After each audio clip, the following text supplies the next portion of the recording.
Terima kasih Anda masih menyaksikan Liputan 6 SCTV Daerah Jawa Timur. Saudara, warga di Banyuwangi digegerkan dengan temuan janin bayi di tumpukan sampah tempat pembuangan cabai busuk di tepi sungai. Polisi masih menyelidiki orang tua yang tega membuang janin bayi ini. Janin bayi berjenis kelamin perempuan ditemukan warga di tempat pembuangan cabai busuk yang berada di tepi sungai Setail, Kecamatan Genteng, Banyuwangi, Senin sore. Warga sekitar curiga karena sejak pagi sudah mencium aroma tak sedap. Ternyata berasal dari janin bayi yang sudah membusuk tersebut. Oleh polisi, janin bayi tak berdosa ini dibawa ke ruang jenazah RSUD Genteng. Hasil pemeriksaan tim medis rumah sakit, janin lahir secara prematur dengan usia masih sekitar 7 bulan dalam kandungan. Diduga janin bayi ini sengaja dilahirkan dengan paksa oleh orang tuanya. Tim medis juga melihat tali pusar dipotong tidak semestinya. Belum terbentuk sempurna, kepalanya juga belum terbentuk sempurna. Kemudian kalau melihat dari berat badannya dengan kemungkinan masih di bawah 30 minggu. 30 minggu itu berarti 6-7 bulanan. Jadi prematur istilahnya. Ya. Selain itu mungkin ada lagi kayak apa? Dikeluarkan paksa atau seperti apa gitu.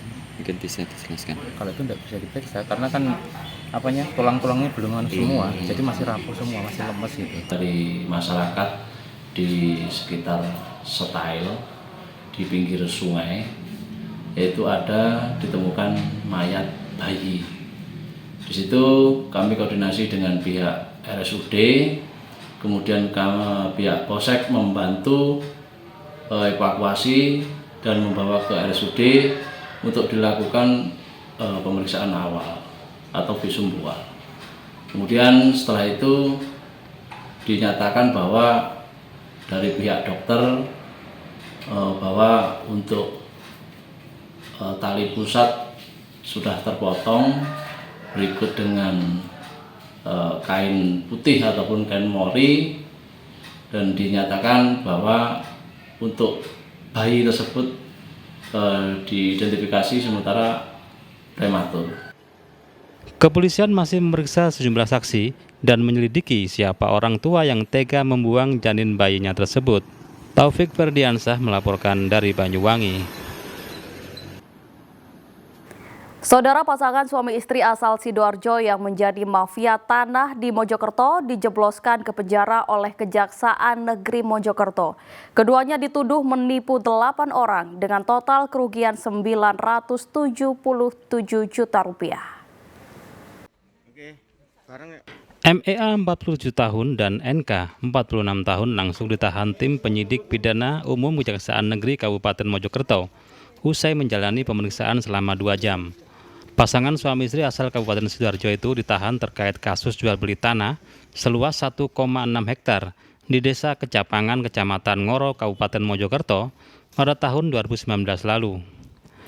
Akibat perbuatan kedua tersangka, pemilik tanah mengalami kerugian hingga Rp900 juta, sebab tersangka baru membayar Rp400 juta dari harga Rp1,3 miliar. Meski belum melunasi, namun tersangka meminta sertifikat dan membalik nama.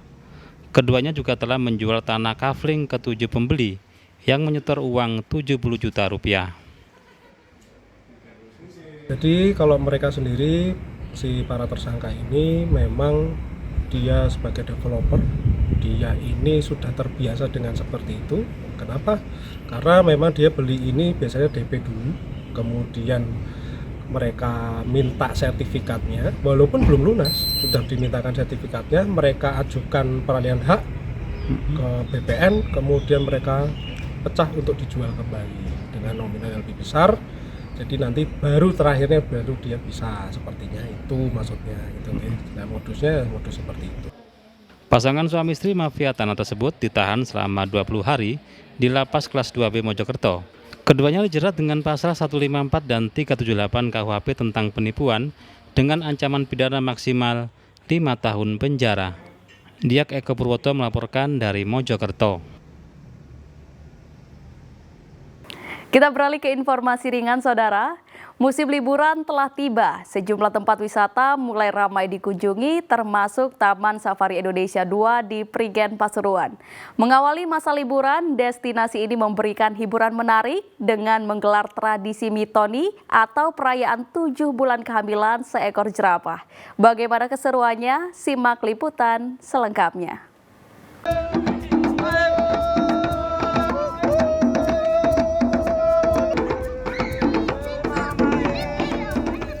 Tradisi mitoni kehamilan satwa kembali digelar Taman Safari Indonesia 2 Prigen, Pasuruan. Kali ini tradisi digelar untuk kehamilan jerapah betina bernama Jahari. Prosesi dimulai dengan pemberian buah kelapa muda, pisang, dan wortel dalam keranjang kepada 2 orang kiper atau pawang jerapah. Keduanya mengenakan busana Jawa layaknya tradisi mitoni atau peringatan 7 bulan kehamilan pada manusia. Penyerahan keranjang buah kesukaan jerapah hamil itu dilakukan dengan iring-iringan tabuhan alat musik tradisional asal Afrika oleh sejumlah orang.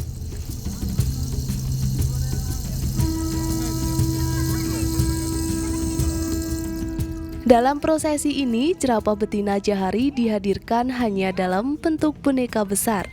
Meski demikian, di akhir acara pengunjung bisa memberi makan jerapah sesungguhnya, termasuk Jahari yang sedang hamil 7 bulan. Selain memberi makan, pengunjung juga bisa berfoto bersama jerapah. Kan jerapah? Hah? Ya, saya makan jerapah. Takut apa enggak? Enggak. Tahu enggak tadi ada jerapah hamil? Tahu. Perutnya besar. Ya.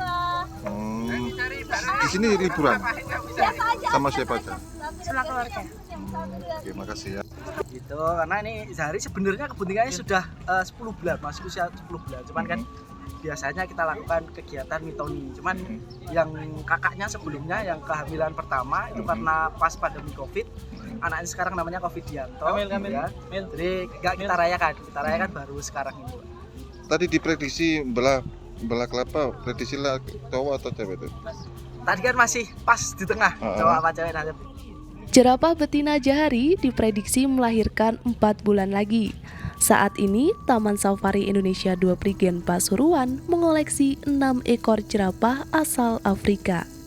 Dendi Arigofur melaporkan dari Pasuruan.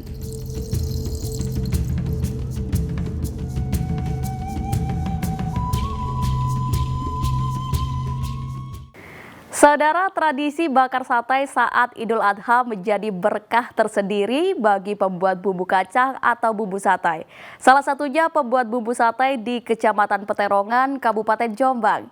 Jelang Idul Adha, pesanan meningkat 100%.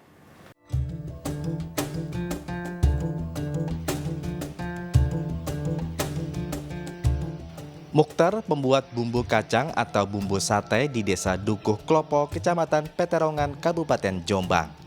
Jelang Idul Adha harus bekerja ekstra karena banyaknya pesanan. Pada hari biasa, Mukhtar memproduksi 50 kg bahan mentah, mulai dari kacang, daun jeruk, cabai, dan gula merah yang dicampur dan digiling dengan mesin. Namun mendekati Idul Adha seperti saat ini, ia memproduksi 100 kg bumbu. Bumbu sate buatan Mukhtar ini banyak dipesan dari Jombang dan luar Jombang. Pesanan bahkan datang dari luar pulau seperti Bali dan Palembang. Ini omsetnya bisa naik 2 kali lipat, sehingga itulah mereka kan kebanyakan hari kurban kan banyak yang membutuhkan bumbu untuk sate. Nah ini kebetulan ini gado-gado bisa, sate bisa, tinggal memberikan tambahan kecap dengan bawang merah saja juga sudah cukup. Kira-kira ya hampir 6-7 juta. Kalau kita produksi satu hari ini bisa sampai 100 atau 500 piece. Rata-rata 50 kg. Ini kalau kemasannya pakai kemasan Mika ada, pakai kardus itu. Kalau kardus itu 10.000, kalau yang biasa 9.000. Bumbu sate kemasan 200 gram dijual Rp13.000. Setiap hari 500 bumbu kemasan habis dipesan pelanggan. Omset yang didapat pedagang bumbu sate ini setiap hari berkisar antara 6 juta hingga 7 juta rupiah. Dwi Mujiarso melaporkan dari Jombang.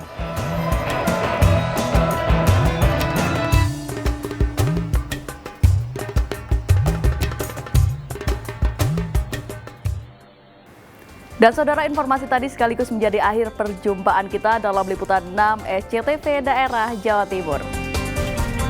Atas nama seluruh kru yang bertugas, saya Melanie Musa mengucapkan terima kasih atas kebersamaan Anda. Selamat beraktivitas dan salam SCTV.